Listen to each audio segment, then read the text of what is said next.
नमस्कार, आप देख रहे हैं एनबी न्यूज और मैं हूं आपके साथ योगेश पांडे। स्वागत है आपका राजधानी लाइव में। रुक करेंगे देश की राजधानी दिल्ली का।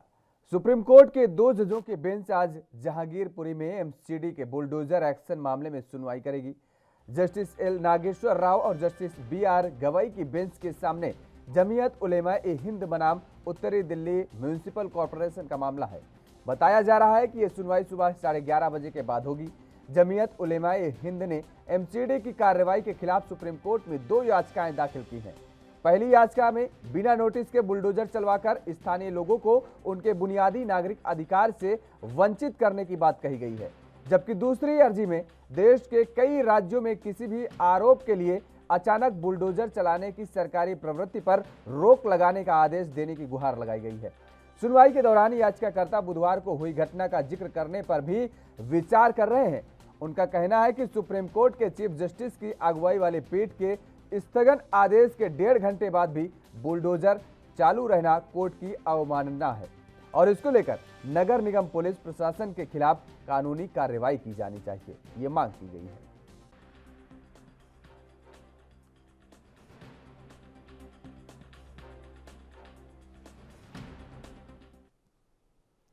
और इसी खबर पर ज्यादा जानकारी के साथ दिल्ली से हमारे संवाददाता राजीव तिवारी हमारे साथ जुड़ चुके हैं। राजीव, जिस तरीके से जहांगीरपुरी का मामला लगातार गर्माता चला जा रहा है और गहराता भी चला जा रहा है, एक बार जब कल कार्रवाई देखने को मिली कि बुलडोजर के किस तरीके से कार्रवाई की गई, उसके बाद कोर्ट से कार्रवाई पर रोक लगाने की बात कही गई, तमाम सारे नेताओं की प्रतिक्रियाएं उसके बाद आने लगी, आरोप लगने लगे दिल्ली सरकार पर, उसके बाद उधर केंद्र सरकार पर भी आरोप लगने लगे हैं और आज एक बार फिर से इस मामले की सुनवाई सुप्रीम कोर्ट में है। और क्या कुछ ताजा अपडेट अब तक आपके पास आई है? देखिए, बिल्कुल सही कहा आपने। यहाँ पर बात करें जिस तरीके से लगातार जहांगीरपुरी का मामला जो कहें वो लगातार कहीं बिल्कुल गर्माता नज़र आ रहा है। यहाँ पर बात करें जिस तरीके से राजनीति पहलू से तो राजनीति पहलू भी कहीं न कहीं एक-दूसरे के ऊपर आरोप लगाता नज़र आ रहा है। क्योंकि जिस तरीके से कह सकते हैं बांग्लादेशियों की बात की जा रही है, रोहिंग्याओं की बात की जा रही है, तो कहीं न कहीं उसको लेकर आम आदमी पार्टी को घेरा जा रहा है। आम आदमी पार्टी जो है वो भाजपा को घेरती नज़र आ रही है। मगर जिस समय 16 तारीख या 16 अप्रैल को जिस समय ये घटना घटी थी, उसके बाद का जब माहौल है जहांगीरपुरी के अंदर, वो कहीं न कहीं काफ़ी गहरा होता नज़र आ रहा है। कहीं न कहीं जो पुलिस प्रशासन है, वो बिल्कुल दिल्ली पुलिस जो है, वो लगातार जहांगीरपुरी इलाके के अंदर मौजूद है और लगातार ये भी कोशिश की जा रही है कि लगातार कहीं न कहीं शांति बनी रहे। मगर शांति जो है, वो लगभग कह सकते हैं, नहीं बन पा रही है क्योंकि जिस तरीके से लगातार आरोप-प्रत्यारोप है, तो उससे कहीं न कहीं जनता के बीच में भी कहीं न कहीं डर बनता हुआ नज़र आ रहा है। मगर यहाँ बात करें जो आरोपी हैं, उसको लेकर भी कहीं न कहीं दिल्ली पुलिस जो है, वो अपनी कार्रवाई करती नज़र आ रही है। 4 मुख्य आरोपियों को अभी तक दिल्ली पुलिस ने गिरफ्तार किया जा चुका है और भी इसके अंदर आशंकाएं हैं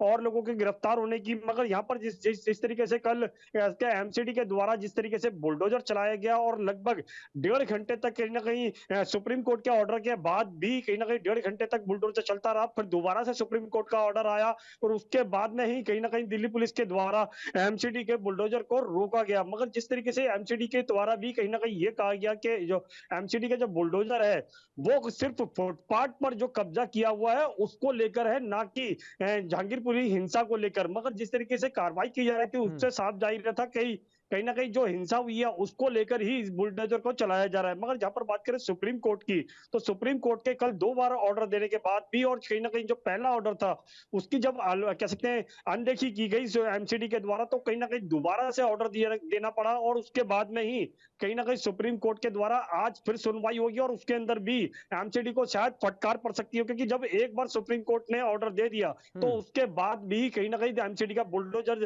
क्यों चलता रहा था, इसका जवाब देना होगा एमसीडी को। मगर एमसीडी की तरफ से बिल्कुल स्पष्ट किया जा रहा है कि उन्होंने सिर्फ फुटपाथ पर जो कब्जा किया हुआ था उसको हटाने के लिए इस तरीके की कार्रवाई की थी। मगर 18 तारीख को जिस तरीके से बात करें कि एमसीडी तीनों एमसीडी को एक किया गया और उसके बाद में ही ठीक इस तरीके की कार्रवाई साफ दर्शाती है कहीं ना कहीं जो कसते लोग हैं वो परेशान है और खास तौर पर जहांगीरपुर जैसे इलाके की इसके लिए शुरुआत की गई है। तो कहीं ना कहीं दिल्ली के और इलाकों के अंदर एमसीडी की तरफ से क्या बुलडोजर चला जाएगा, इसका भी जवाब देना होगा एमसीडी को। मगर एमसीडी के ऊपर कई सवाल बनते हैं जिसकी वजह से कहीं ना कहीं आज राजू, एमसीडी आपने जो कहा है कि अवैध वो सुप्रीम अतिक्रमण को कोर्ट के लेकर अंदर के ये मौजूद होगी। कार्रवाई जी की गई है, कहा गया है, लेकिन क्या ये अवैध अतिक्रमण की जो कार्रवाई की जाती है या ये जो बुलडोजर की कार्रवाइयां जहां देखने को मिल रही है, क्या ये किसी तरीके के जब दंगे होते हैं उसके बाद ही ये कार्रवाइयां याद आती हैं? उसके पहले तक ये कार्रवाई, उसके पहले तक बुलडोजर क्यों नहीं चलते? देखिए, बिल्कुल सही कहा आपने। यहाँ पर बात करें जिस तरीके से आम आदमी पार्टी ने भी इन्हीं सवालों को लेकर भाजपा को घेरने की कोशिश की, क्योंकि ये 15 साल तक निगम के अंदर भाजपा की सरकार रही है और भाजपा ही अभी तक निगम के अंदर मौजूद है। और जिस तरीके से अतिक्रमण की बात करें, जिस तरीके से एमसीडी की तरफ से कहा गया, एमसीडी के कमिश्नर की तरफ से कहा गया कि अतिक्रमण को हटाने के लिए कार्रवाई की गई है, तो मगर बाकी इलाकों की बात करें तो वहां पर भी कहीं ना कहीं जहांगीरपुरी जैसे सी ब्लॉक को छोड़कर और जगहों की बात करें तो 90% के करीब जो है वो फुटपाथ पर कब्जा कर चुके हैं। और लोग बाग जो है वो सिर्फ एमसीडी और दिल्ली पुलिस की मिली भगत से ही फुटपाथ कब्जा किए जाते हैं, क्योंकि तमाम मार्केटों की बात करें तो हर दुकानदार ने अपने बाहर कब्जा कर रखा है, फुटपाथ वालों ने अलग कब्जा कर रखा है, रेडी पटरी वालों ने अलग कब्जा कर रखा है। तो हर तरीके से जो कब्जा है वो हटाने की कोशिश करनी चाहिए। मगर जिस तरीके से जहांगीरपुरी हिंसा के बाद में ही जिस तरीके का एमसीडी के द्वारा रुख देखने को मिला और एमसीडी का बुलडोजर चला है, उससे तो साफ जाहिर है कहीं ना कहीं भाजपा के इशारे पर ही सारा काम किया जा रहा है और भाजपा किस तरीके से रणनीति अपना रही है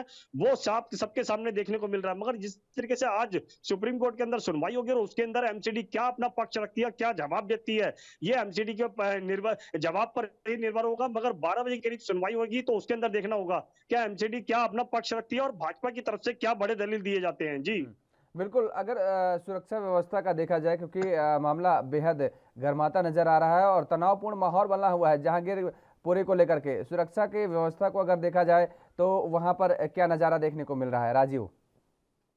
देखिए, बिल्कुल सही कहा आपने। यहाँ पर बात करें जहांगीरपुरी की तो जहांगीरपुरी के इलाके के अंदर बिल्कुल तनाव देखने को मिल रहा है। लगातार कहीं ना कहीं स्थिति जो है वो दिल्ली पुलिस के द्वारा संभालने की कोशिश की जा रही है। मगर जिस तरीके से कल 1500 के करीब जो पुलिस कर्मी थे वो मौजूद थे और ताकि कोई भी ऐसी घटना ना कर सके। मगर जहांगीरपुरी को छोड़ के और इलाकों की बात करें, उत्तरी पूर्वी दिल्ली की बात करें, सीलमपुर की बात करें, जाफराबाद की बात करें, जेएनयू कैंपस की बात करें, यहाँ पर भी तमाम जगहों पर दिल्ली पुलिस के जो अधिकारी हैं या फिर कहें जवान है वो लगाए जा चुके हैं और लगातार स्थिति को कंट्रोल करने की कोशिश की जा रही है। मगर जिस समय ये इसके किसने जहांगीरपुरी के अंदर बुलडोजर चलाया जा रहा था तो उसी समय जेएनयू के अंदर भी भाजपा के खिलाफ नारेबाजी की जा रही थी और कहीं ना कहीं आरएसएस के खिलाफ भी नारेबाजी की जा रही थी और आरएसएस के जानकारी खिलाफ देने जो के है लिए राजीव हमारे साथ जुड़े हुए थे दिल्ली से।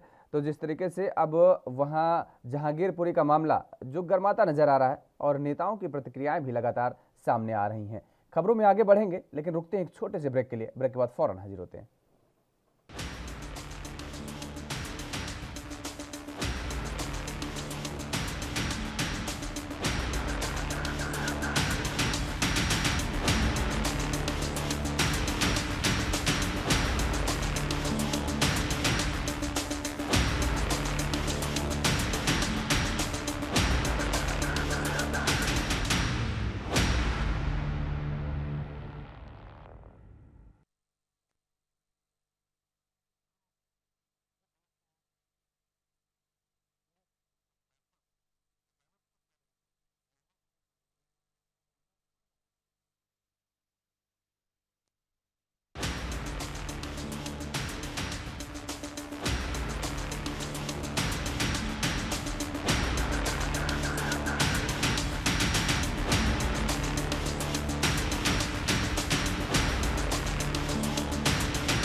ब्रेक के बाद एक बार फिर आप सभी का स्वागत है। खबरों में आगे बढ़ेंगे, रुख करेंगे पंजाब का। पंजाब में गहरा रहे वित्तीय संकट, बिजली संकट और बिगड़ती कानून व्यवस्था को लेकर पंजाब कांग्रेस के नेता आज राज्यपाल बनवारी लाल पुरोहित से मुलाकात करेंगे। दरअसल मंगलवार को बठिंडा में पंजाब कांग्रेस के पूर्व अध्यक्ष नवजोत सिंह सिद्धू ने मीडिया को यह जानकारी दी थी। सिद्धू ने कहा कि प्रदेश की आप सरकार द्वारा बिजली माफी का जो निर्णय लिया गया है वह पक्षपात वाला है। प्रेस कॉन्फ्रेंस में सिद्धू ने कहा कि पंजाब के मुख्य मसलों को लेकर कांग्रेस के सभी नेता 21 अप्रैल को पंजाब के राज्यपाल को मिलने जा रहे हैं। वह राज्यपाल से पंजाब सरकार के वित्तीय संकट, बिजली संकट और बिगड़ रही कानून व्यवस्था को लेकर बातचीत भी करेंगे। सिद्धू ने कहा, मुख्यमंत्री भगवंत मान के पेन से हरी स्याही खत्म हो चुकी है और नीली स्याही से पक्षपातपूर्ण निर्णय लिए जा रहे हैं, जिसका उदाहरण बिजली माफी का निर्णय है। चुनाव से पहले आपने हर वर्ग को यह सुविधा देने का वादा किया था। उन्होंने आरोप लगाया कि पंजाब सरकार प्रदेश के खजाने का दुरुपयोग कर बड़े विज्ञापन भी जारी कर रही है। यहां तक कि दूसरे राज्यों में भी विज्ञापन जारी किए जा रहे हैं, जो गलत है। सिद्धू ने आगे कहा कि पंजाब में अमन कानून की स्थिति पूरी तरह से बिगड़ चुकी है, जिसकी तरफ पंजाब सरकार का कोई ध्यान नहीं है। सिद्धू ने कहा कि पंजाब सरकार को नशा मुक्त केंद्र खोलने पड़ेंगे और दवाओं का प्रबंधन करना पड़ेगा।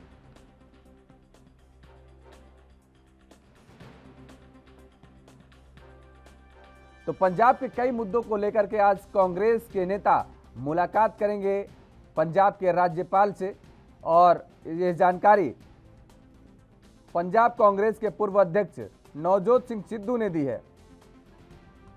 इस दरमियान नवजोत सिंह सिद्धू ने पंजाब सरकार पर तमाम सारे आरोप लगाए हैं। दरअसल जिस तरीके से पंजाब सरकार में आम आदमी पार्टी सत्ता पर काबिज होने पर इससे पहले जो वायदे किए थे बिजली माफी को लेकर के, अब उस पर भी कहीं ना कहीं कांग्रेस आम आदमी पार्टी की सरकार को घेरती नजर आ रही है और पक्षपातपूर्ण व्यवहार करने का आरोप लगाया जा रहा है।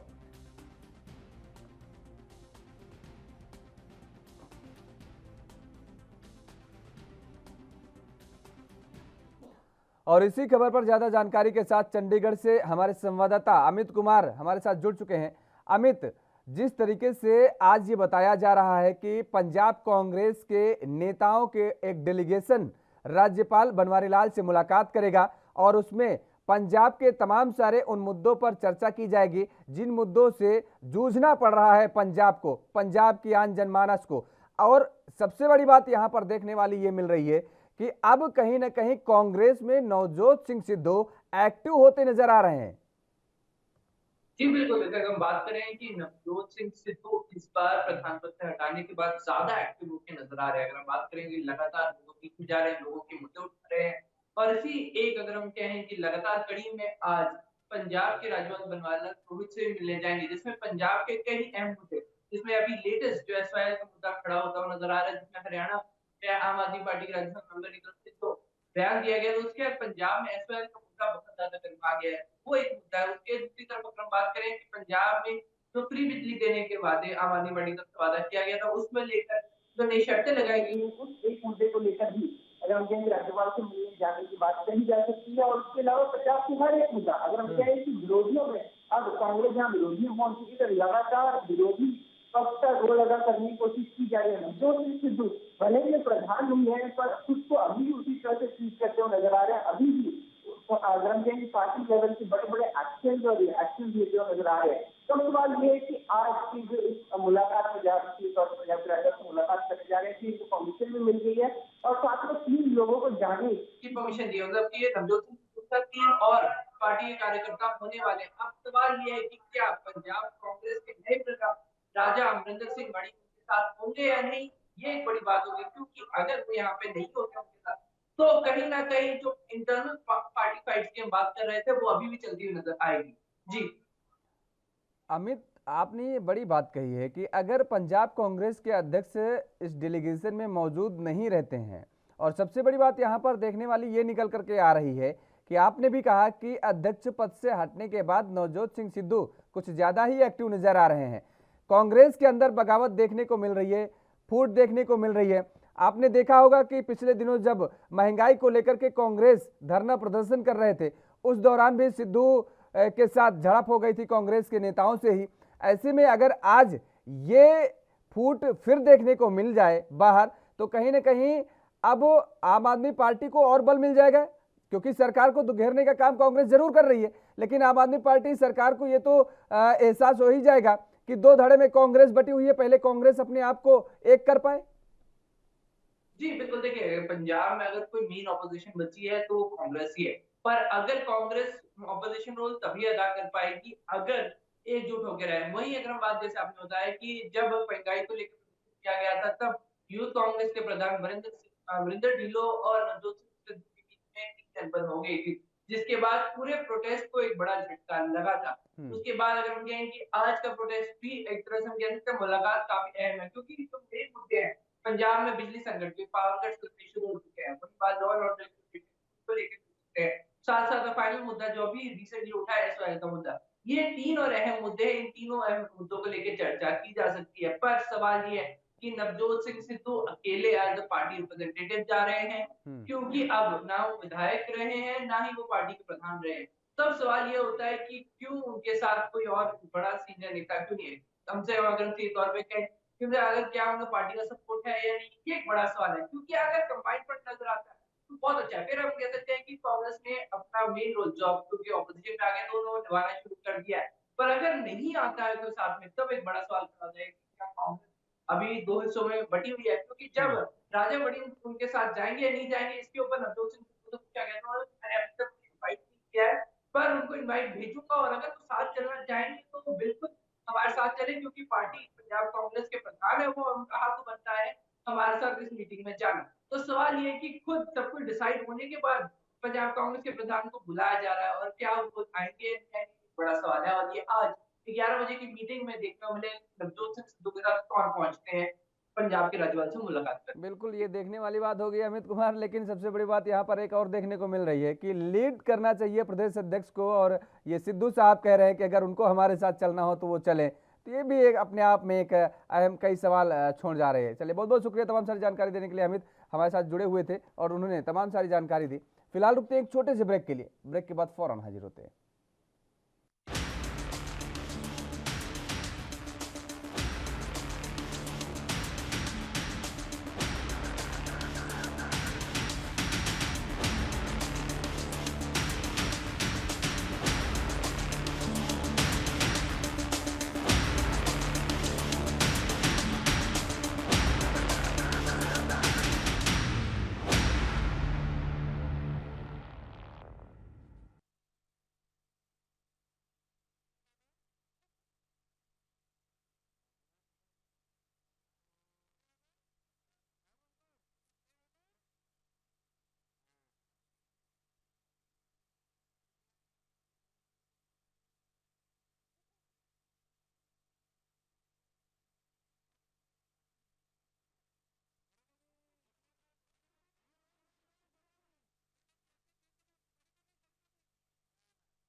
और ब्रेक के बाद एक बार फिर आप सभी का स्वागत है और रुख करेंगे अब मध्य प्रदेश की राजधानी इंदौर का। कन्या विवाह योजना और लाडली लक्ष्मी योजना को लेकर मंत्री सारंग का बयान सामने आया है। मंत्री ने कहा, कांग्रेस सरकार द्वारा बंद की गई योजनाओं को शिवराज सरकार एक बार फिर से शुरू करेगी। उन्होंने कहा, हमारी कन्या विवाह, तीर्थ दर्शन और लाडली लक्ष्मी योजना को अन्य राज्यों में भी अपनाया है। पड़मड़ी में हुई चिंतन बैठक में निर्णय लिया गया था कि लाडली लक्ष्मी योजना विस्तारीय रूप से लागू होगी। सारंग ने कहा कि कांग्रेस सरकार ने अपने ऐशो आराम के लिए पैसा बचाया, लेकिन गरीब की योजनाओं को उन्होंने बंद कर दिया था। शिवराज सरकार गरीब के हित की सरकार है, उन्होंने कहा। वहीं कांग्रेस नेता अरुण यादव के बयान पर मंत्री विश्वास सारंग ने कहा, अरुण यादव के साथ जितना अन्याय हुआ है उतना किसी दूसरे कांग्रेसी के साथ नहीं हुआ है। कमलनाथ और दिग्विजय ने अरुण यादव को घर बिठाने के षड्यंत्र रचा। अरुण यादव के साथ जो नाइंसाफी हुई है उसके प्रति उनके मन में खींच होना लाजमी है, ये विश्वास सारंग ने कही है। बातें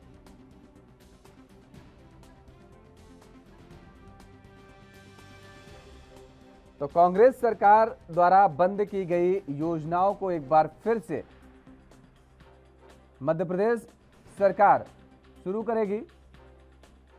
इस बात की जानकारी मध्य प्रदेश सरकार के मंत्री विश्वास सारंग ने दी है।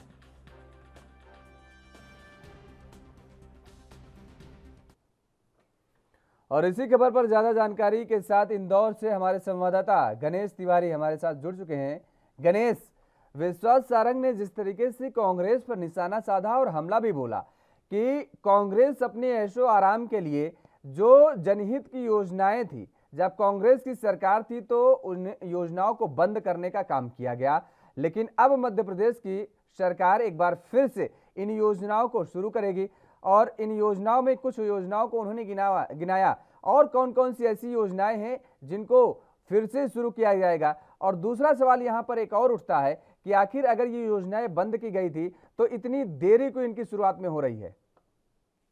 देखिए, निश्चित तौर पर सही सवाल आपने किया है योगेश। लेकिन सबसे पहले अगर बात करें तो चूंकि अगर मध्य प्रदेश में जो लगातार जो है 2023 में चुनाव है, उसको लेकर जो राजनीति गरमा रही है अब लगातार जो है, अगर अभी हाल ही की बात करें तो जो मध्य प्रदेश के पचमढ़ी में चिंतन बैठक हुई थी, उसमें निर्णय लिया गया था कि जो भाजपा का आरोप था कि जो कांग्रेस की तरफ से कई ऐसी योजनाएं थी जो गरीबों के हित को लेकर थी, वो बंद की कर दी गई थी। चाहे उन योजनाओं की अगर बात करें तो वो विवाह लाडली लक्ष्मी योजना हो, या फिर कन्या विवाह योजना हो, या फिर तीर्थ योजना हो, तीर्थ दर्शन को लेकर जो योजनाएं बनाई गई थी, वो तमाम योजनाएं बीजेपी का आरोप था कि कांग्रेस के द्वारा जैसे ही कांग्रेस की सरकार मध्य प्रदेश में बनी, उसके बाद से ही बंद कर दिया गया था। जो बीजेपी का कहना था कि ये तमाम योजनाएं गरीबों के हितों को लेकर थी, लेकिन कांग्रेस को ये नहीं गुनाई और कांग्रेस ने जो है अपने ऐशो आराम के लिए ये तमाम योजनाएं आप बंद कर दी थी।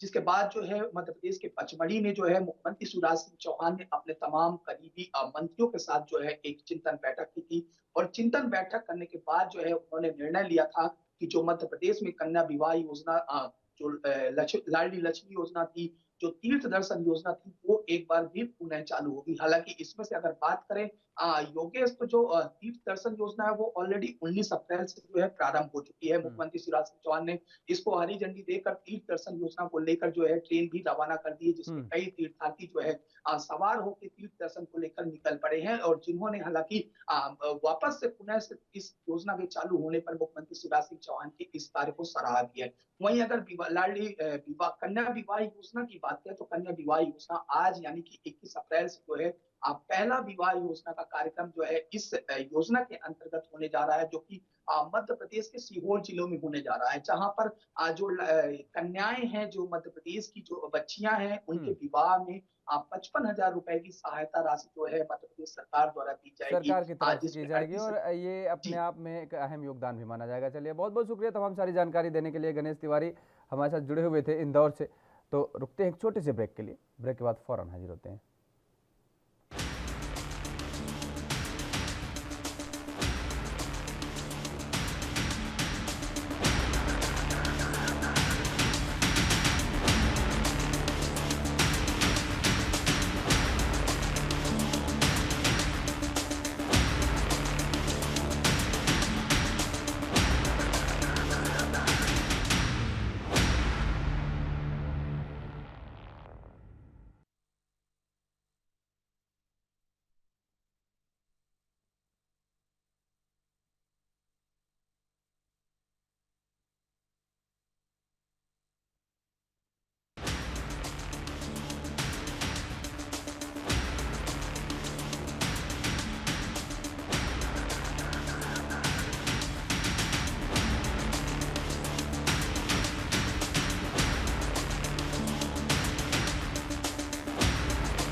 और ब्रेक के बाद एक बार फिर आप सभी का स्वागत है। खबरों में आगे बढ़ेंगे और रुख करेंगे अब महाराष्ट्र का। अजान विवाद को लेकर महाराष्ट्र में एक नया डेवलपमेंट हुआ है। महाराष्ट्र के डीजीपी ने पुलिस को निर्देश दिया है कि लाउड स्पीकर को लेकर वो सुप्रीम कोर्ट की गाइडलाइंस और कानून का सख्ती से पालन कराएं। सुप्रीम कोर्ट की गाइडलाइंस है कि रात 10 बजे से सुबह 6 बजे तक लाउड स्पीकर का प्रयोग ना हो। और बता दें कि महाराष्ट्र नवनिर्माण सेना प्रमुख राज ठाकरे ने चेतावनी भी दी है कि राज्य की सभी मस्जिदों से लाउडस्पीकर 3 मई तक हटाए जाएं, वरना मस्जिदों के सामने वो हनुमान चालीसा बजाएंगे। एमएनएस के इन तेवरों से अब शिवसेना भी परेशान नजर आ रही है। राज ठाकरे की राजनीति की ये नई राह शिवसेना के हिंदुवादी राजनीति के लिए परेशानी खड़ी कर रही है। लाउडस्पीकर विवाद के बीच एएनबी न्यूज ने मुंबई के कुर्ला पूर्व की सुन्नी रजा मस्जिद और बिलाली मस्जिद का लाउडस्पीकर चेक भी किया, जिसमें सुन्नी राज मस्जिद में बिना लाउडस्पीकर के मौलवी अजान देते नजर आए, तो वहीं बिलाली मस्जिद में अजान लाउडस्पीकर से हो रही थी, लेकिन आवाज बहुत कम थी। मुंबई पुलिस के सूत्रों के मुताबिक मुंबई शहर की ज्यादातर मस्जिदों में लाउडस्पीकर धीमी आवाज में बजने शुरू हो गए हैं और 70% मस्जिदों में तो लाउडस्पीकर का प्रयोग बंद ही कर दिया गया है। और उधर राज ठाकरे मस्जिदों में लाउडस्पीकर को लेकर लगातार मुखर नजर आ रहे हैं। उन्होंने महाराष्ट्र सरकार को चेतावनी तक दे डाली है और कहा है कि अगर मस्जिदों में 3 मई तक लाउडस्पीकर नहीं उतरवाए गए तो सरकार अंजाम भुगतने को तैयार रहे।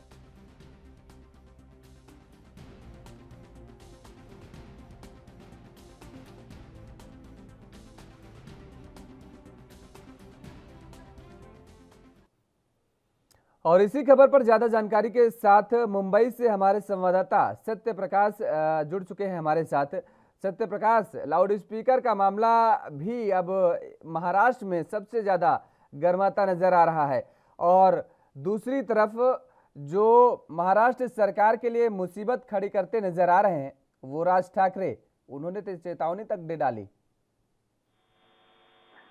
बिल्कुल योगेश जी, देखिए जिस तरह से महाराष्ट्र में लाउडस्पीकर को लेकर और हनुमान चालीसा को लेकर राजनीति हो रही है, उसमें कहीं न कहीं महाराष्ट्र सरकार सत्ते में है। यही कारण है कि महाराष्ट्र सरकार ने सुप्रीम कोर्ट द्वारा जारी गाइडलाइन के अनुसार मुंबई पुलिस को आदेश किया है कि इसका सख्ती से पालन करवाया जाए। लिहाजा मुंबई पुलिस ने अब कहा है कि रात 10 बजे से लेकर सुबह 6 बजे तक लाउडस्पीकर बजाने पर पाबंदी रहेगी। इस बीच अगर जो कानून का पालन नहीं करेगा उसके ऊपर सख्ती से निपटा जाएगा। इस बीच मुंबई के हर पुलिस स्टेशनों में एक टीम बनाई गई है जिसको यह आदेशित किया गया है कि आप ऐसे लोगों को चिन्हित कीजिए जो संप्रदाय और धर्म के नाम पर राजनीति करते हैं या अफवाहें फैलाते हैं। तो जाहिर तौर पर मुंबई पुलिस सख्ती में है, लेकिन महाराष्ट्र सरकार में बनी महाविकास आघाड़ी सरकार शिवसेना में जिस तरह से खलबली मची रही है उसको लेकर दिलीप वळसे पाटिल गृह मंत्री ने एक मीटिंग बुलाई है जिसमें बताया जा रहा है कि विपक्ष के अलावा राज ठाकरे भी उस मीटिंग में शामिल रहेंगे और लाउड स्पीकर को लेकर चर्चा की जाएगी। सत्य प्रकाश, राज ठाकरे मीटिंग में शामिल जरूर रहेंगे, लेकिन वो कहीं ना कहीं महाराष्ट्र सरकार की मुसीबतें खड़ी करते नजर आते हैं। और जो महाराष्ट्र की सरकार में अगर शिवसेना का हम जिक्र करें तो वो जो हिंदुवादी की छवि लेकर के घूम रही है, अब उस पर कहीं ना कहीं चाहे भारतीय जनता पार्टी हो और चाहे एमएनएस हो, ये दोनों पार्टियां उस पर दाग लगाने का काम कर रही हैं, यानी वो टैग जो है शिवसेना से छीनने का काम कर रही हैं। बिल्कुल योगेश जी, देखिए महाराष्ट्र में महाविकास आघाड़ी सरकार में जो तीनों दल है वो अलग अलग मतों के दल है। लिहाजा शिवसेना पहले कट्टर हिंदुत्ववादी थी, लेकिन अब सिर्फ हिंदुत्ववादी की ढोंग कर रही है। लिहाजा क्या है, कांग्रेस जो है सभी दलों को लेकर चलती है, एनसीपी भी सभी दलों को लेकर चलती है, लेकिन शिवसेना का स्टैंड बिल्कुल क्लियर था। लेकिन महाविकास आघाड़ी में शामिल होने के बाद शिवसेना का भी रुख नरम हो गया और शिवसेना लगातार कहीं न कहीं सोनिया गांधी के इशारे पर चलने लगी। लिहाजा विपक्ष भी आरोप लगा रहा है, राज ठाकरे भी यही आरोप लगा रहे हैं कि यह शिवसेना नहीं बल्कि सोनिया सेना है। तो जाहिर तौर पर अब लाउड स्पीकर की जब राजनीति करवाने लगी है, ऐसे में शिवसेना के लिए मुश्किल हो रहा है कि किस तरह का निर्णय लिया जाए। लेकिन सुप्रीम कोर्ट की जो गाइडलाइन है उसका पालन करवाना शिवसेना के नेताओं की जो है जिम्मेदारी है, जिसके तहत यह मीटिंग बुलाई गई है। फिलहाल ये माना जा रहा है कि मुंबई पुलिस ने एक आंकड़ा जारी किया है जिसमें बताया है कि अब तक 72% ऐसे लाउड स्पीकर है जो या तो खुद बंद है या जिनकी आवाज बंद कर दी गई है। तो ज्यादातर पर इसका भी असर अब देखने को मिलेगा। योगेश जी, चलिए, बहुत बहुत शुक्रिया तमाम सारी जानकारी देने के लिए सत्य प्रकाश। तो रुकते हैं यहाँ पर एक और छोटे से ब्रेक के लिए। ब्रेक के बाद फौरन हाजिर होते हैं।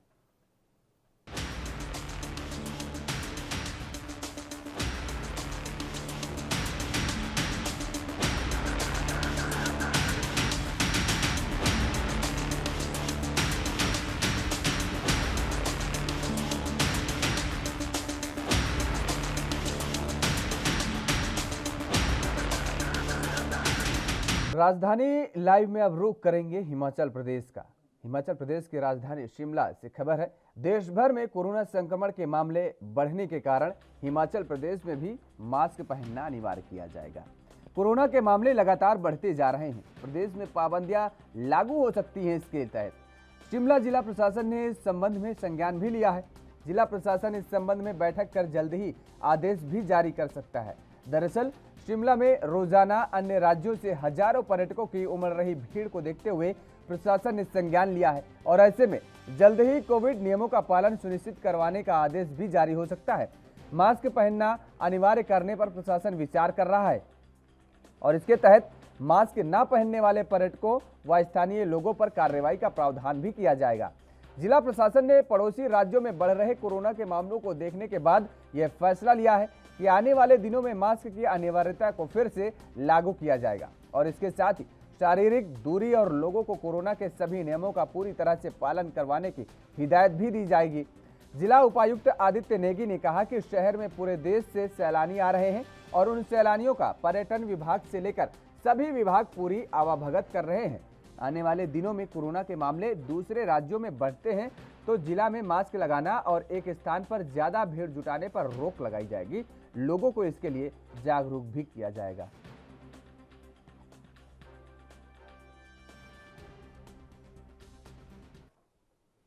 और इसी खबर पर ज्यादा जानकारी के साथ हिमाचल प्रदेश की ब्यूरो प्रमुख टीना ठाकुर हमारे साथ जुड़ चुकी हैं।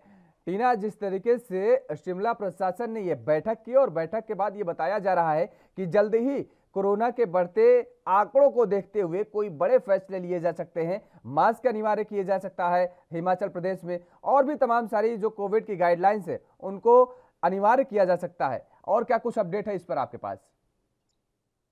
जी योगेश, मैं बताऊं कि हिमाचल में पिछले 2 अप्रैल को ही अभी हाल ही में कोरोना की जो बंदिशें हैं वो तमाम बंदिशें हटाई गई थी, लेकिन मास्क को अनिवार्य रखा गया था। हालांकि बंदिशें हटने के बाद चाहे स्थानीय लोग हैं चाहे पर्यटक है, वो इतने लापरवाह हो गए हैं कि मास्क का उपयोग कोई भी नहीं कर रहा है। तो इसी को ध्यान में रखते हुए, क्योंकि पर्यटक राज्य है हिमाचल और लाखों पर्यटक हर महीने यहाँ पहुंचते हैं, तो उसको देखते हुए जो शिमला का जो जिला प्रशासन है उन्होंने निर्णय लिया है कि दिल्ली में कोरोना के केसेस है, दिल्ली से पर्यटक यहाँ आते हैं, अन्य राज्यों से पर्यटक यहाँ भारी तादाद में पहुंचते हैं और इसको लेकर जो है जिला प्रशासन सतर्क हुआ है और उन्होंने ये जो मास्क है उसको अनिवार्य रूप से लगाने के लिए जो है वो जल्द ही सख्त कदम उठाने जा रहा है। इसमें पुलिस की सहायता भी ली जाएगी, जो लोग मास्क नहीं लगाएंगे उनका चालान काटा जाएगा।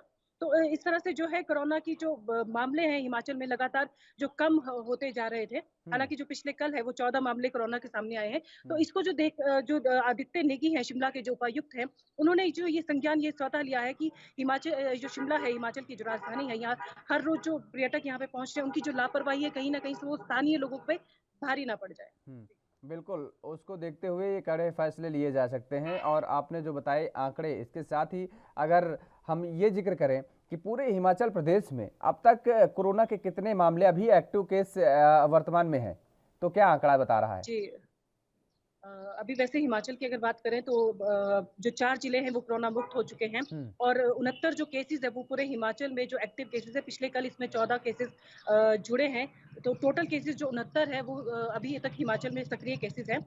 इसके अलावा जो है वो जो अभी तक जो 2,80,000 जो 523 जो कोरोना संक्रमित लोग टोटल अभी तक हुए थे, जिसमें से कि 2,80,523 जो ठीक हो चुके थे और 84,726 जो लोग थे वो कोरोना संक्रमण की चपेट में आए थे। तो अभी तक जो स्वास्थ्य विभाग है जो कल तक जो सैंपल है, सैंपलिंग भी यहाँ पे थोड़ी सी कम कर दी गई है। पूरे हिमाचल में कल जो सैंपल लिए गए थे कोरोना के 1278 लिए गए थे, जिसमें से पूरे हिमाचल में 14 केसेस सामने आए थे। हालांकि काफी मतलब कम आंकड़ा है, लेकिन इससे पहले ही कहा जा रहा था कि 4 या 5 केसेस प्रतिदिन के हिसाब से आ रहे थे और जो 14 केसेस आए हैं इसको देखकर जो जिला प्रशासन है वो भी सतर्क हुआ है। और हिमाचल के मुख्यमंत्री जो जयराम ठाकुर, उन्होंने परसों जो ये बयान दिया था कि जो हिमाचल में है सख्ती बरतने पर द्वारा से जो है वो सोचा जाएगा, क्योंकि जो पर्यटक राज्य है यहाँ कहीं ना कहीं जो लापरवाही है वो आने वाले दिनों में जो स्थानीय लोग हैं उन पे भारी पड़ सकती है। तो इसको जो ध्यान में रखते हुए, क्योंकि पूरा हिमाचल में मनाली है, धर्मशाला है, शिमला है, पर्यटकों की आमद बहुत ज्यादा है। अगर आपको मैं बताऊं हिमाचल में अभी अप्रैल की अगर हम बात करें 15 लाख तक पर्यटक पूरे हिमाचल में इस वक्त तक पहुंच चुके हैं, क्योंकि ये पर्यटन सीजन है।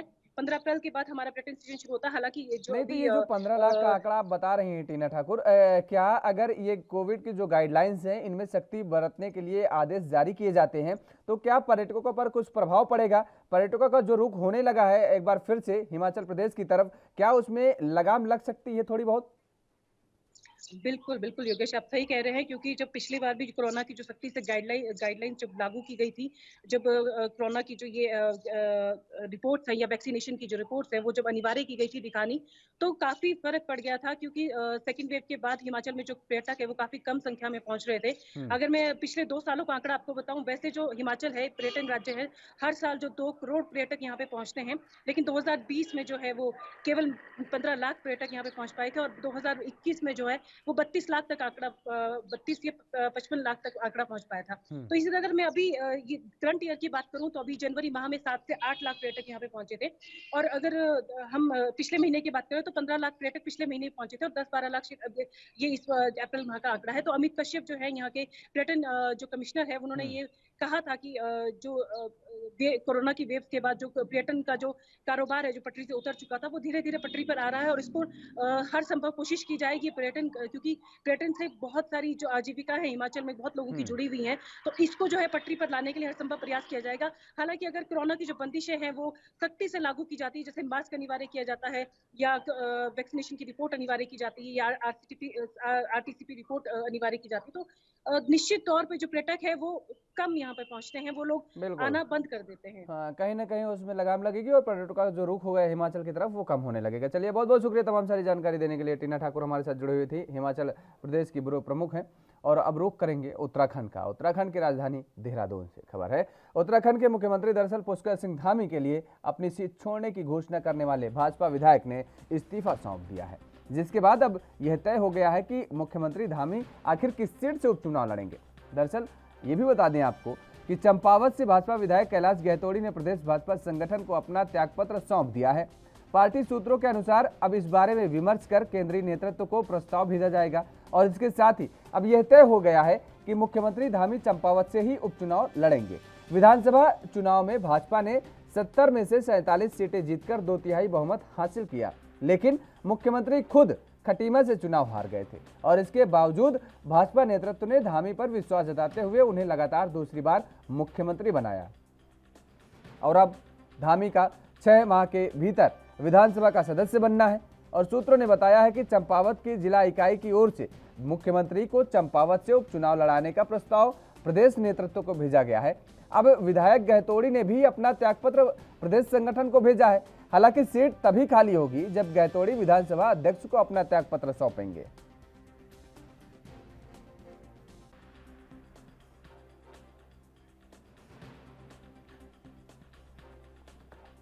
तो उत्तराखंड के मुख्यमंत्री पुष्कर सिंह धामी चंपावत से चुनाव लड़ सकते हैं। दरअसल 2022 के विधानसभा चुनाव हुए तो भारतीय जनता पार्टी की उत्तराखंड में प्रचंड जीत हुई, लेकिन खुद पुष्कर सिंह धामी अपनी खटीमा विधानसभा सीट को नहीं बचा पाए। लेकिन बावजूद इसके भारतीय जनता पार्टी ने, शीर्ष नेतृत्व ने पुष्कर सिंह धामी पर विश्वास जताया और एक बार फिर से उन्हें उत्तराखंड के मुख्यमंत्री की कुर्सी पर बिठाया। और अब धामी को 6 माह के अंदर विधानसभा का सदस्य होना जरूरी है, और इसलिए उपचुनाव होने हैं।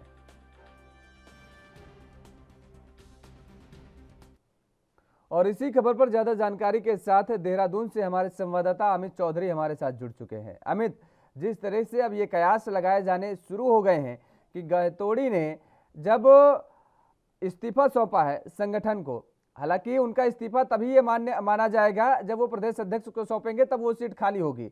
लेकिन अब ये प्रदेश नेतृत्व को जब इस्तीफा सौंपा गया तो अब ये कयास और सियासी गलियारों में चर्चा होने लगी कि पुष्कर सिंह धामी चंपावत से चुनाव लड़ सकते हैं। क्या चंपावत से चुनाव लड़ सकते हैं? क्योंकि एक और दूसरी तरफ देखें तो सवाल यहां पर यह खड़ा हो रहा है कि सियासी हलकों में एक चर्चा और थी कि कांग्रेस के विधायक की किसी सीट को खाली करने के लिए भारतीय जनता पार्टी जुगत करेगी, कोशिश करेगी। तो क्या वास्तव में अब भारतीय जनता पार्टी के विधायक की छोड़ी हुई सीट पर चुनाव लड़ेंगे, या फिर अभी जो कयास लगाए जा रहे थे कांग्रेस की तोड़ने की राजनीति पर, वो लगातार जारी रहेगी? देखिए योगेश, उत्तराखंड की राजनीतिक गलियारों में से सबसे बड़ी खबर अभी निकल के सामने आ रही है कि चंपावत से पुष्कर सिंह धामी मुख्यमंत्री यहाँ पर चुनाव लड़ सकते हैं। उसको लेकर के जो चर्चाओं का बाजार गर्म था वो यहाँ पर पूरी तरीके से अब कहीं ना कहीं थमता नजर इसलिए आ रहा है क्योंकि चंपावत से जो अभी मौजूदा विधायक है कैलाश गतौड़ी, उन्होंने पहले ही पेशकश कर दी थी कि वो यहाँ से इस्तीफा देंगे और मुख्यमंत्री को चुनाव लड़ने के लिए आमंत्रित किया था। और चंपावत की बात करें, खटीमा के बाद चंपावत विधानसभा सीट पर आता है और यही कयास लगाया जाता है कि पुष्कर सिंह धामी की ऐसी कौन सी सीट होगी जो खटीमा की होगी और उससे चंपावत गई तक खटी बैठती थी। इसको लेकर के कैलाश गतौड़ी ने यहाँ पर साफ तौर से अपने इस्तीफे की मांग इस्तीफे को लेकर के यहाँ पर कहा था।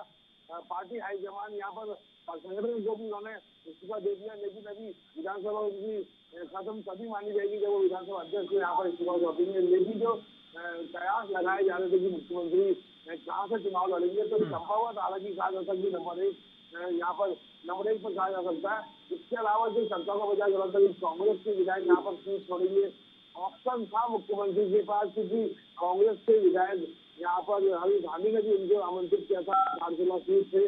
तो कहीं ना कहीं लेकिन काफी सोच विचार के बाद और कहा जा सकता है कि पार्टी हाईकमान में विचार विमर्श के बाद ये चीज सामने निकल जाएगी कि अपने ही विधायक से यहाँ पर सीट छुड़वाई जाए, जिसके लिए तमाम विधायक यहाँ पर तैयार थे भाजपा से मुख्यमंत्री के लिए। और अब यहाँ पर चंपावत विधानसभा सीट से चुनाव लड़ सकते हैं, क्योंकि वहाँ से खटीमा भी उनके पास है और जो यहाँ पर दूरी स्थान है चंपावत विधानसभा, उससे कहीं ना कहीं विकास लगातार होना है, जिसको लेकर के कैलाश गतौड़ी लगातार उपयोग बनाए बैठे मुख्यमंत्री से, वो कहीं ना कहीं यहाँ पर बताओ दिखा है। बिल्कुल, लेकिन अमित, उपचुनाव चंपावत का आप जो जिक्र कर रहे हैं, उपचुनाव हुआ तो कांग्रेस की किस तरीके से तैयारी, क्योंकि कांग्रेस भी बेहद अब सक्रिय नजर आने लगी है। जो फूट की बातें लगातार बताई जा रही थी, अब मंचों पर भी कांग्रेस के नेता एकजुट नजर आने लगे हैं, क्योंकि उनका मिशन है। कांग्रेस के किसी भी नेता से अब अगर आप बात करिए, चर्चा करिए, तो उनका मिशन है कि उनके पास एक ये दूसरा मौका है विधानसभा चुनाव के बाद कि भारतीय जनता पार्टी को परास्त करने का, क्योंकि अगर मुख्यमंत्री पुष्कर सिंह धामी सीट को नहीं निकाल पाते हैं तो कोई चारा उनके पास नहीं बचेगा, और ये एक बड़ा संदेश देने का काम करेगी कांग्रेस की भारतीय जनता पार्टी को पराजित कर दिया उसने। तो किस तरीके से कांग्रेस की तैयारियां चल रही हैं? देखिए, जो बात करें चंपावत विधानसभा सीट में, तो इससे पहले भी कैलाश गतौड़ी यहाँ पर विधायक रह चुके हैं। उससे पहले हिमेश करकवाल की बात करें, वो यहाँ पर लगातार 2 बार से विधायक थे। कांग्रेस का भी अच्छा वोट वहां माना जाता है, लेकिन जिस तरीके से पिछले बार की बात करें, इस बार की बात करें, जनता ने भाजपा को मैंडेट दिया और ये मैंडेट भाजपा सरकार की नीतियों को चलते दिया गया है। और ये जो मैंडेट है, इसमें कहीं ना कहीं सबसे बड़ा योगदान यहाँ पर कहा जाता है कि पुष्कर सिंह धामी के द्वारा जो यहाँ पर एक विजन दिया गया था, उसको लेकर के और प्रधानमंत्री नरेंद्र मोदी की जो यहाँ पर नीति है, उनको देखते हुए कहीं ना कहीं जनता प्रभावित है। और कांग्रेस की बात करें योगेश, तो यहाँ पर सबसे बड़ा सवाल यही आता है कि हालांकि एक मंच पे यहाँ पर जुटते हुए नजर आ रहे हैं, लेकिन जनता पे जो लगातार विश्वास कांग्रेस खो चुकी है, वो विश्वास कैसे कायम हो पाएगा? क्योंकि उपचुनाव की बात करें, उत्तराखंड का इतिहास रहा है, उपचुनाव में कोई भी यहाँ पर मुख्यमंत्री का जो दावेदार होता है वो हारा नहीं देखा गया है। तो कहीं ये बड़ी वजह है, क्योंकि लोग जानते हैं कि अगर मुख्यमंत्री हमारे क्षेत्र से चुनाव लड़ेंगे तो स्वतः ही यहाँ पर विकास की यहाँ पर काम किया जाएगा, विकास की इससे धारा पहले बह जब चलेगी और विकास की गंगा बह चलेगी, उनको किसी भी तरीके की कोई समस्याओं का सामना नहीं करना पड़ेगा। ठीक बात आपने कही। चलिए, बहुत बहुत शुक्रिया अमित चौधरी तमाम सारी जानकारी देने के लिए, और रुकते हैं और छोटे से ब्रेक के लिए। ब्रेक के बाद फौरन हाजिर होते हैं।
और ब्रेक के बाद एक बार फिर आप सभी का स्वागत है। रुख करेंगे उत्तर प्रदेश का। खबर उत्तर प्रदेश की राजधानी लखनऊ से है, जहां पर उत्तर प्रदेश के मुख्यमंत्री योगी आदित्यनाथ की सरकार बुजुर्ग संतों, पुजारियों व पुरोहितों के हित में बड़ा कदम उठाने जा रही है। भाजपा के लोक कल्याण संकल्प के वादे के अनुरूप सीएम योगी आदित्यनाथ ने प्रदेश में पुरोहित कल्याण बोर्ड गठित करने का आदेश दे दिया है और इसी प्रकार इको एंड रूरल टूरिज्म और सभी 75 जिलों में पर्यटन एवं संस्कृति परिषद का गठन भी किया जाए। मुख्यमंत्री योगी आदित्यनाथ ने ये निर्देश दिए हैं। योगी सरकार ने आस्था के सम्मान में भी बड़ा निर्णय लिया है। तय किया गया है कि बुजुर्ग संतों, पुजारियों एवं पुरोहितों के कल्याण के लिए एक बोर्ड का गठन किया जाएगा। यह बोर्ड संतों, पुजारियों के कल्याण संबंधी कार्य देखेगा, जिसकी घोषणा भाजपा ने लोक कल्याण संकल्प पत्र 2022 में भी की थी। सीएम योगी आदित्यनाथ ने निर्देश दिया है कि आगामी 100 दिनों के भीतर श्रद्धालुओं और पर्यटकों की सुविधा के दृष्टिगत ऑनलाइन एकीकृत मंदिर सूचना प्रणाली का विकास किया जाना चाहिए और जिसमें मंदिरों का विवरण, इतिहास, रूट मैप की जानकारी भी हो। बता दें कि मुख्यमंत्री योगी आदित्यनाथ ने बुधवार को मंत्रिपरिषद के समक्ष धर्मार्थ कार्य, पर्यटन, संस्कृति व भाषा विभागों की कार्य योजना प्रस्तुतिकरण देखा और दिशा निर्देश भी दिए। उन्होंने कहा कि प्रधानमंत्री नरेंद्र मोदी के मार्गदर्शन में 21वीं सदी में भारत में सांस्कृतिक नवजागरण हो रहा है और प्रदेश के अद्वितीय सांस्कृतिक पहचान को संरक्षित, संवर्धित एवं लोकप्रिय बनाते हुए राज्य को सांस्कृतिक गंतव्य के रूप में प्रतिष्ठित करने का हमारा प्रयास है।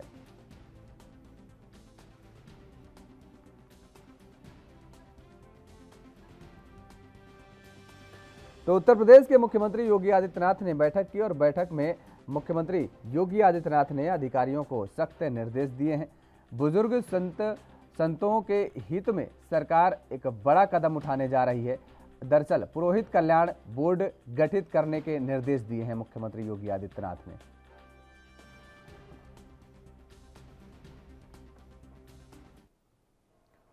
और इसी खबर पर ज्यादा जानकारी के साथ लखनऊ से हमारे संवाददाता जितेंद्र चौहान जुड़ चुके हैं। जितेंद्र, धर्मार्थ विभाग की बैठक की गई, मंत्रिपरिषद की बैठक की गई। मुख्यमंत्री योगी आदित्यनाथ ने तमाम सारे अधिकारियों को तमाम सारे निर्देश दिए हैं धर्मार्थ कार्य को लेकर के। क्या क्या फैसलों पर निर्देशित किया गया है मुख्यमंत्री की तरफ से? देखिए, बिल्कुल योगेश, बिल्कुल जाहिर सी बात है कि उत्तर प्रदेश के मुख्यमंत्री योगी आदित्यनाथ लगातार 100 दिन की कार्य योजना को लेकर विभागों की प्रेजेंटेशन रोज कर रहे हैं।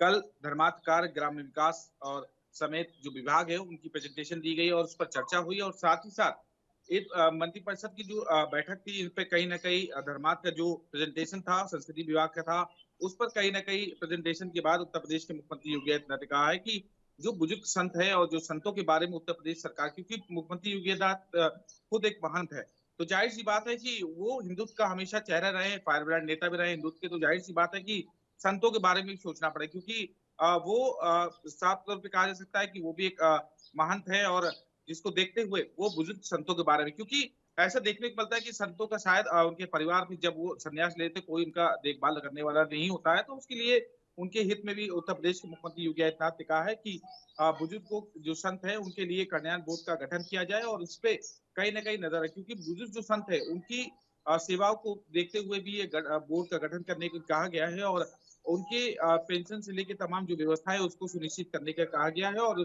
इनसे जो संतों हैं उनसे संबंधित जो भी चीजें होंगी वो कल्याण बोर्ड देखने का काम करेगा। साथ ही साथ बात की जाए तो मुख्यमंत्री योगी आदित्यनाथ ने तमाम दिशा निर्देश भी दिए हैं, चाहे वो प्रयागराज हो, चाहे वो अयोध्या हो, उन सबको लेकर। वही उत्तर प्रदेश में की तर्ज पर हर जनपद में, गांव में, नगर में ये कहा गया है कि उत्तर प्रदेश में जो स्थापना दिवस मनाया जाता है उसी आधार पर हर जनपद में भी स्थापना दिवस मनाया जाएगा। आगामी 100 दिनों के भीतर श्रद्धालु पर्यटकों की सुविधा के लिए दृष्टिगत ऑनलाइन एकीकृत मंदिर सूचना प्रणाली बनाई जाए और साथ ही साथ उसका विकास किया जाए, जिसमें मंदिरों का विवरण, इतिहास, रूट मैप आदि सबकी जानकारी होनी चाहिए, ताकि कोई भी टूरिस्ट आता है तो उस पर कहीं ना कहीं संपूर्ण जानकारी हो। प्रदेश की टूरिस्ट और किसी भी धर्मार्थ यात्री को कोई समस्याओं का सामना न करना पड़े, मुख्यमंत्री योगी आदित्यनाथ ने अधिकारियों को सख्त निर्देश दिए हैं। फिलहाल बहुत बहुत शुक्रिया तमाम सारी जानकारी देने के लिए। जितेंद्र चौहान हमारे साथ जुड़े हुए थे और रुक करेंगे अब अगली खबर का, जम्मू कश्मीर का। कश्मीर घाटी में लगातार हो रही आतंकी घटनाओं के बीच उपराज्यपाल मनोज सिन्हा ने कहा है कि सरकार जम्मू कश्मीर में शांति स्थापित करने के लिए प्रतिबद्ध है। इसे पुरानी प्रथा के अनुसार खरीदा नहीं जाएगा बल्कि स्थापित किया जाएगा। उन्होंने कहा, सुरक्षा बलों को आतंकियों के खिलाफ खुली छूट दी गई है। आतंकियों के परिस्थितिकी तंत्र की पूरी तरह से नेस्तनाबूद किया जाएगा। प्रधानमंत्री की 24 अप्रैल को सांबा के पल्ली गांव में आयोजित होने वाली रैली के स्थान का दौरा करने के बाद मंगलवार को पत्रकारों से बात करते हुए एलजी ने कहा कि सुरक्षा बलों ने जम्मू कश्मीर में आतंकवाद का मुकाबला करने में बढ़त हासिल कर ली है और केंद्र शासित प्रदेश में आतंकी परिस्थितिकी तंत्र को नष्ट करने के लिए काम कर रहे हैं।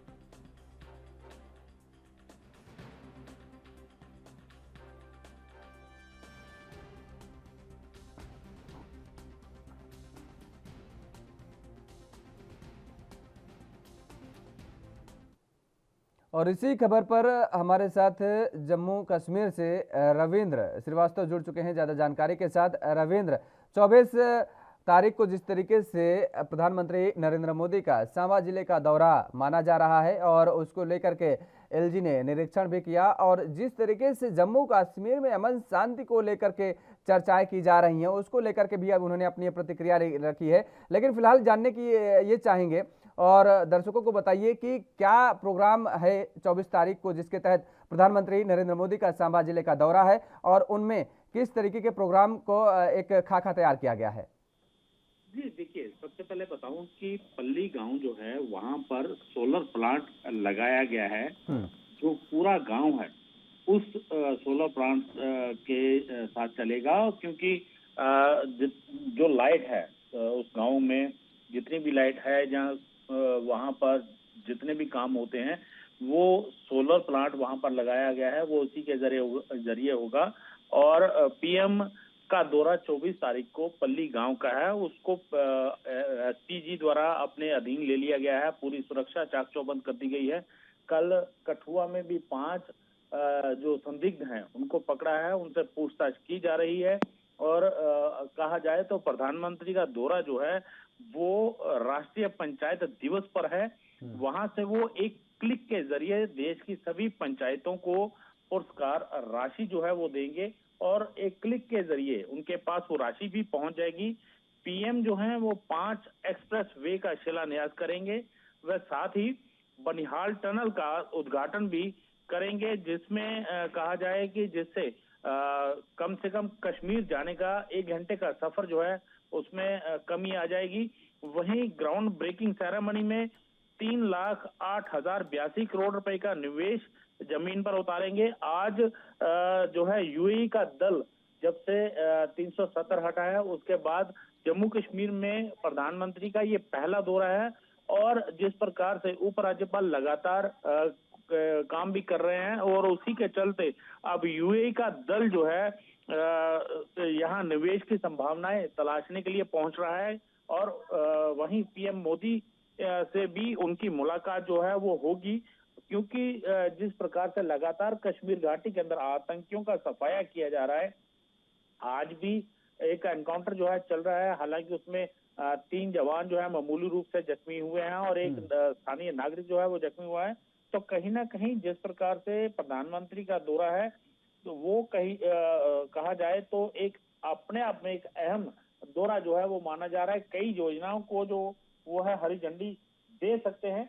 और इसी दौरान जो उपराज्यपाल हैं मनोज सिन्हा, उन्होंने कहा है कि हम जम्मू कश्मीर में शांति खरीदेंगे नहीं, स्थापित करेंगे। उसका मतलब साफ है कि कश्मीर घाटी के अंदर अब आतंकियों की जो तूती बोलती थी, आतंकी लगातार अपनी कार्रवाई को अंजाम देते थे, वो दिन अब उनके लद चुके हैं और लगातार आतंकियों का खात्मा जो है वो किया जा रहा है। जोगेश, बिल्कुल रविंद्र, ये अपने आप में एक बड़ा मैसेज है कि अमन शांति, अमन चैन जो है, शांति जो है वो अब कश्मीर में खरीदनी नहीं पड़ेगी बल्कि यहाँ पर स्थापित किया जाएगा। लगातार कश्मीर के अंदर अगर जम्मू कश्मीर की सियासत को लेकर के भी जिक्र करें रविंद्र, तो तमाम सारी बयानबाजी होती रहती है और उस पर कहीं ना कहीं केंद्र की सरकार को हो चाहे एलजी के कुछ कामों को हो उस पर भी कहीं ना कहीं सवालिया निशान उठाए जाते हैं। लेकिन अब जिस तरीके से ये मनोज सिन्हा ने ये साफ कर दिया है कि दरअसल कश्मीर में अमन चैन जो है वो स्थापित करके ही रहेंगे,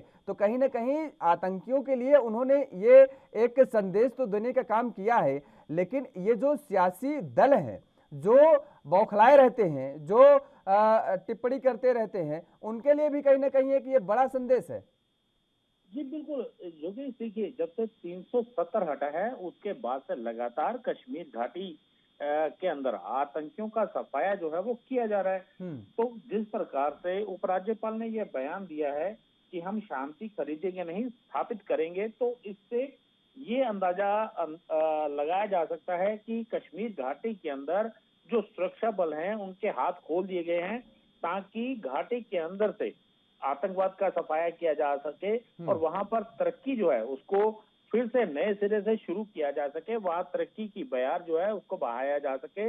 और यही वजह है कि यूएई का एक दल जो है वो वहां पहुंच रहा है।